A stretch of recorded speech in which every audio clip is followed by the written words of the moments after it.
Oke, teman-teman, ini saya ajak menyimak lagi ucapannya orang seperti siapa itu Dokter Ryu Hasan itu. Ya, dia ini orang yang merasa dirinya paling benar gitu loh. Jadi pikirannya itu sudah kacau sebenarnya. Dia ini orang yang ngaku dirinya depresi, kemana-mana. Setiap kali berbicara itu tidak ilmiah sama sekali. Dia menyerang sana, menyerang profesi orang lain, menyerang bidangnya orang lain.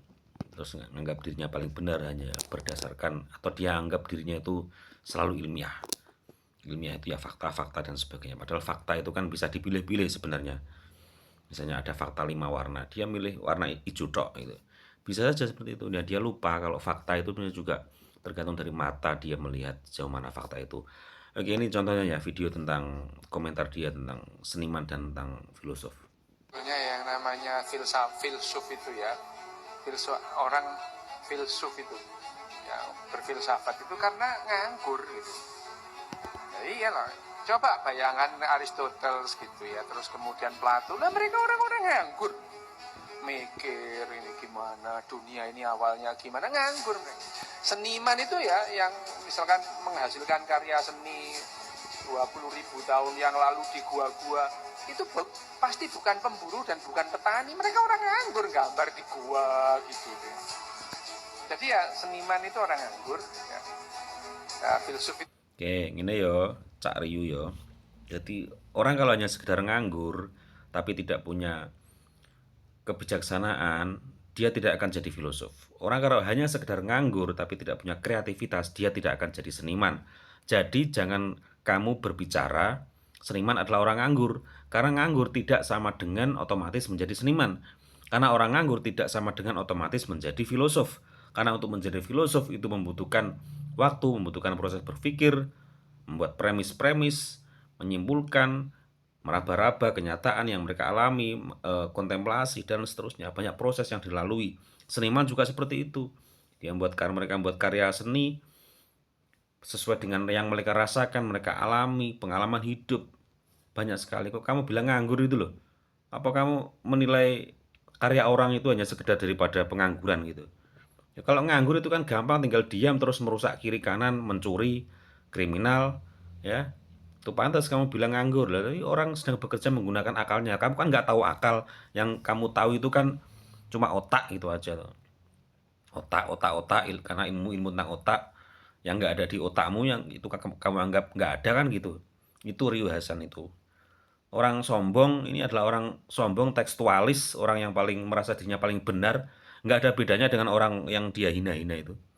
Dia sering menghina agama, tidak realistis agama apa ya, tidak penting, Tuhan tidak penting. Dia sering ngomong gitu karena apa? Di otaknya nggak ada gitu kan. Dia sering sekali orang seperti ini kok bisa dikasih panggung gitu ya. Aneh, yang ngasih panggung itu juga siapa? Apa nggak tahu pemikirannya? Orang arogan seperti itu. Saya nggak masalah dia mau ateis mau apa dia, saya nggak masalah. Yang masalah kenapa mulutnya bisa searogan itu gitu loh. Dia menyerang profesi sana profesi sini yang itu sama sekali tidak ilmiah. Apakah dia pernah meneliti bagaimana kehidupan seorang filosof? Dia tidak pernah meneliti.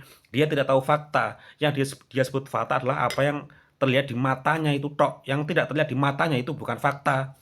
Itu seorang Ryu yang sok ilmiah itu. Ya, dulu-dulu ya. Jangan sok ilmiah, fakta itu bisa dipilih-pilih kok. Ada batu, ada rumput, ada air. Ini ada banyak sekali fakta-fakta. Nah, orang seperti Ryu Hasan ini dia hanya melihat satu benda misalnya, batu. Dia nggak mau lihat benda yang lain karena dia merem terhadap fenomena-fenomena atau apa-apa yang ada di orang lain. Dia tahunya satu terus dia bilang itu fakta. Yang lain dianggap mitos karena itu bukan bidang dia. Dia tidak mau menjangkau itu. Dia tidak mampu menjangkau emosi seseorang, sejarah hidup seseorang yang kalau tidak ada buktinya itu dianggap ilusi, halusinasi. Ya sebetulnya arogansi ilmuwan itu seperti itu. Ya, begitu. Kok orang seperti itu kok dikasih panggung gitu loh. Sebodoh itukah? Apa faedahnya dia menyerang itu? Apa faedahnya coba? Apa sisi ilmiahnya apa ngomong-ngomong seperti itu? Dan orang pengikutnya dia yang membanggakan dia itu selalu menyebutkan itu kenyataan, kenyataan, kenyataan. Hei bro, kenyataan itu tidak akan berbicara kalau kamu tidak membicarakannya. Kenyataan itu tidak akan bermakna sebelum seseorang itu melihatnya, membicarakannya. Dan ketika orang mau membicarakan kenyataan, orang itu sudah memilih membatasi dirinya untuk melihat hanya fakta itu yang dia lihat, yang dia yakini. Terus kemudian dia gunakan fakta itu untuk mengingkari fakta-fakta yang lain yang ada pada orang lain. Makanya orang-orang seperti Rio ini, dia mengingkari, mentertawakan filosof seniman. Begitu.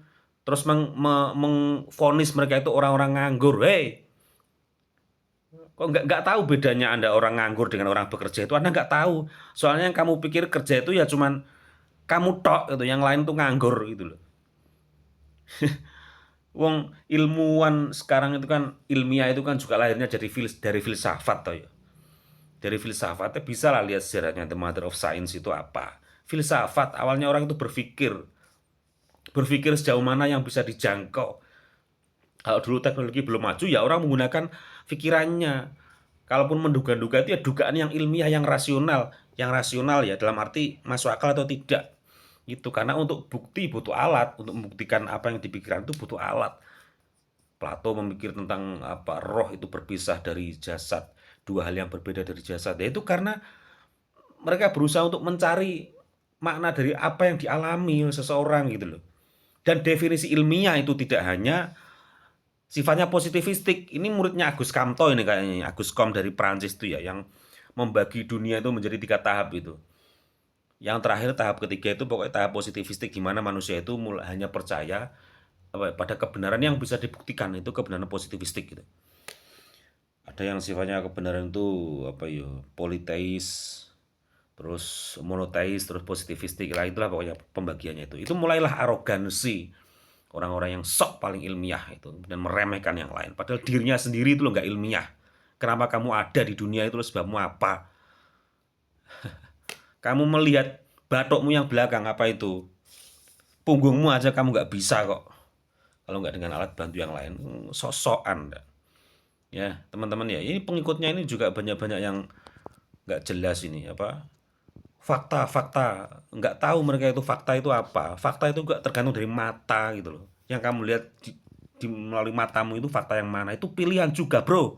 Itu juga subjektivitas, bro. Jangan merasa paling objektif. Begitu ya, Mas ya. Terus kalau ada respon gini bilangnya marah-marah. Loh, marah-marah itu kan klaim kamu. Kamu sendiri marah kok, Ya riwayatnya kan seperti itu. Saya bilang filosof dongeng, filosof ngarang itu mereka marah-marah. Yang marah itu kamu dulu. Kamu bilang filosof sebagai orang yang ngarang itu hasil daripada kemarahanmu. Rio, itu hasil daripada kemarahan kamu sendiri. Kamu marah dengan apa ya, berpura-pura lucu sebagainya, itu kan melucukan kemarahanmu. Tapi ketika ada orang yang merespon, kamu anggap marah-marah, padahal kamu sendiri menggunakan kemarahanmu untuk menyerang orang lain.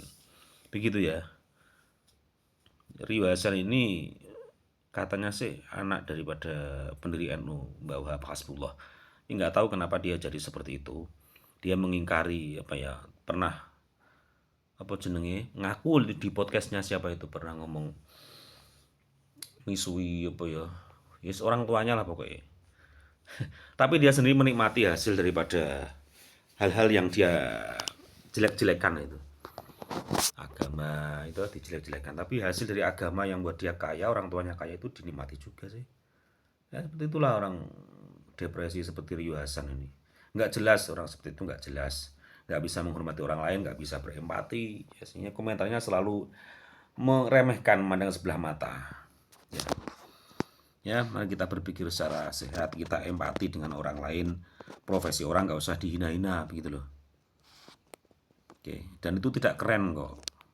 Pengikutnya ini berpikirnya menjadi kacau, dianggap itu ilmiah hanya karena dia seorang dokter. Padahal dokter ini tidak merepresentasikan sikap seorang dokter, yang dia omongkan juga bukan kedokteran kok. Dia hanya komentar nggak jelas sana sini ya.